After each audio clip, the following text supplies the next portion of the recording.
Hey YouTube, what's going on? It's Mr. Ferguson here again. Thank you guys for stopping by. It's a pleasure to be able to make another video. I'm trying to chronicle and blog what's going on for 2019. I've done a lot of seeding and aerating and didn't get to film any of that stuff because really I don't have time for it, to be honest with you. Don't have the equipment to do that. So I've done the work and just wanted to make a video about what I've been up to. So I appreciate you stopping by, and if you haven't done your lawn, now is the time you can do it. You still got some time. Depending on where you live, we're in kind of a heat mode here. Again, I'm in North Carolina, so we have got abnormally high temperatures. Today it was around 95 degrees. And it's October 3rd, so it's crazy.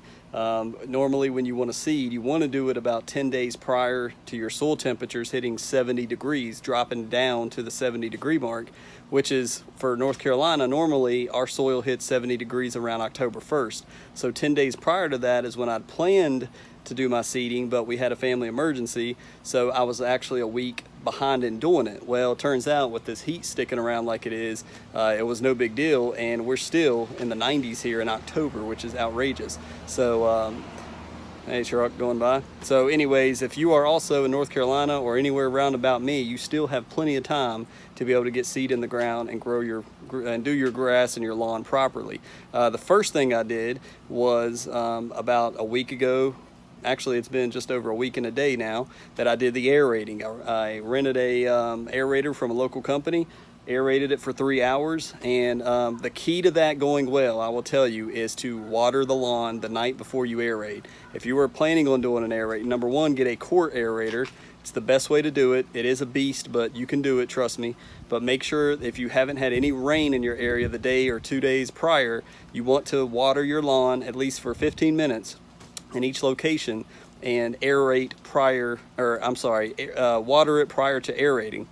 This made a world of difference. The few spots where I didn't water the night before was hard as a rock because we haven't had any rain for a while, and it was very noticeable. Where I had watered the night before, I got decent sized plugs coming up out of the ground, which is what you want to have. So that went off. It wore me out, but I was able to do the aerating, take the machine back, and then go ahead and put down my GCI Turf Tall Fescue seed, which personally I put down around 75 pounds all around this 9,000 square foot property. So plenty of seed. You don't need that much. The 50-pound bag would have probably been enough, but I had some extra 25-pound bag that I had bought previously that I just needed to get rid of because of the date.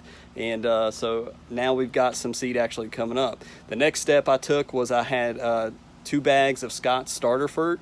They each cover 5,000 square feet, so 9,000. You can obviously 5,000 is 10. So we spread that, and then I had four bags of Milorganite, which went right on top of that. And again, every day, the key to all this, once you put down this stuff, is to water. And my wife has been on top of me about this, but watering is so critically important to new seed, guys. So if you're planning on doing this, if you're like me and you don't have a well, you've got to water and you got to commit to it. Otherwise, the seed's going to struggle, and the heat that I'm in now would probably have killed it off by now if it wasn't for watering. So watering is very crucial. And after the Milorganite and all that, and I've watered it all in for a day, I came back and I put down Tenacity and RGS. RGS is root growth supplement. It's from the Moore County, I believe is who it is, which is a Next product. If you search Next products, you'll see RGS, and it basically went on top of the seed, watered in with a mix of Tenacity. And you can tell now the new grass is coming up that's kind of white, but it's to also prevent the POA that's coming in a couple weeks. Whenever the temperatures do finally drop, the POA is going to start trying to come up, and that Tenacity should form some type of a preventative barrier to try to hold back and suppress POA. So like I said in other videos, that's the plan I was going to, and that's the plan I've acted upon. So we've got the Tenacity down, so some of my grass is green. So with all that being said, if you're like me and it's still warm where you're at, you have plenty of time to do your yard, and I would encourage you to do so. Aerate, fertilizer, some grass seed, water it, you'd be good to go. You'd have a great looking lawn. So just real quick, I'll show you what my yard looks like. If you remember, the backyard over here was totally bare. I do have some crabgrass there that I probably should have gotten out, and with water and it's just gotten bigger, but the heat should finally, once it subsides, the cold should kill the crabgrass. So real quick, we'll just show you a little bit of the progress that I'm working with a week after planting seed, and I appreciate you stopping by. All right guys, so right here in my front yard where I was just filming, you know, obviously I'm getting some water down and it's almost time to switch them out, but I killed off this section over here that had a lot of junk in it. And as you see, this right here, I found out through a cousin of mine, another Ferguson, who does landscaping, that this right here is actually a mix of crabgrass and fescue that's cross germinated, and that's why it's got that white color from the tenacity. It's already lit it up.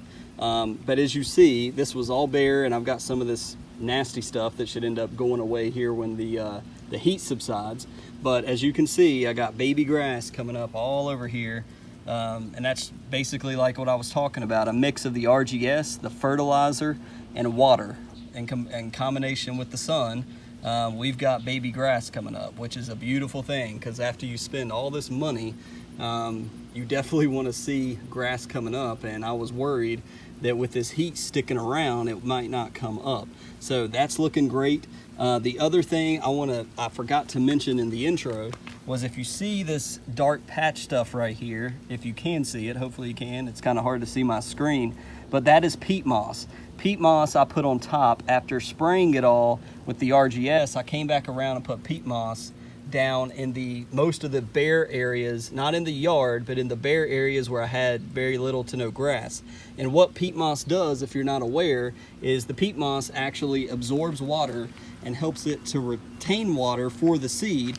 And I tell you, everywhere where I had the peat moss down, you can noticeably see where the grass started coming up a lot faster.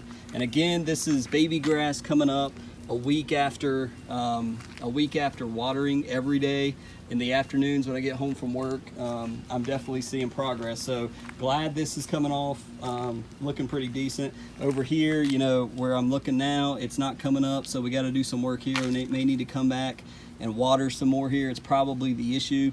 The water is happening more right here. So, but looking good. We're making progress. We got some grass growing, so I'm happy with it. All right guys, and everybody that's watched the channel has seen this section. It's kind of hard to see, and I don't want to walk out there, but we've got a little bit of baby grass popping up over here. Very hard to see, but here's another example. If I get low, you can kind of see where it's starting to come up. Maybe that's a little easier to see, but it's coming up, and obviously, like I was saying, it takes a whole lot of water. So a whole lot of watering is happening, and I'm hoping that obviously the junk, the weeds that are coming up too, will die off when the sun finally cools off, the atmosphere cools off, and we get into some lower 70s and 60s, and you start going lower. Some of the junk weeds should die off, and we'll see if we need to pop some seed in and do the same thing in the bare spots coming up. But we're making progress, guys. You can see the green showing, so good thing. And spend all this money, it's scary sometimes, so it's a good thing to see results. All right guys, and that'll do it for this video. I do apologize, it's rather short. I didn't really get to show you anything of the yard. It's been a very busy week. A lot of family things have been going on. We've had you know, little to no rain, and I've had to do a lot of watering in the afternoon, which takes up a lot of time, 2 hours most of the time, if not more, to water the yard a little bit every afternoon after work, which is key to getting this thing growing. And again, the tenacity and the RGS, once spraying that down, it really shot up that seed. So again, I encourage you, this I've just heard on the radio coming in that this weekend we're supposed to drop down in the 70s here in North Carolina, which is excellent. So hopefully it'll just help that much where the grass is not struggling in this 90-degree North Carolina heat. So again, if you haven't done your yard, you still have time. I would highly encourage you to aerate it with the core aerator. I would highly encourage you to purchase Milorganite fertilizer. It's 17 bucks or so at Home Depot or Lowe's. It's all natural. You can't burn the yard with it. Very good product. I would recommend that. And then also the peat moss. The RGS next product is an optional, but it did help. The tenacity is something I would put down a couple days after you seed and start watering, I would do the tenacity. If you have a POA issue like me, I had POA all in the yard, and this is supposed to suppress that. So I would encourage you to do that if possible. We're going to see the results. That's what I'll kind of be tracking. We'll see if the tenacity makes a difference in stopping the POA. So thank you guys. Take care.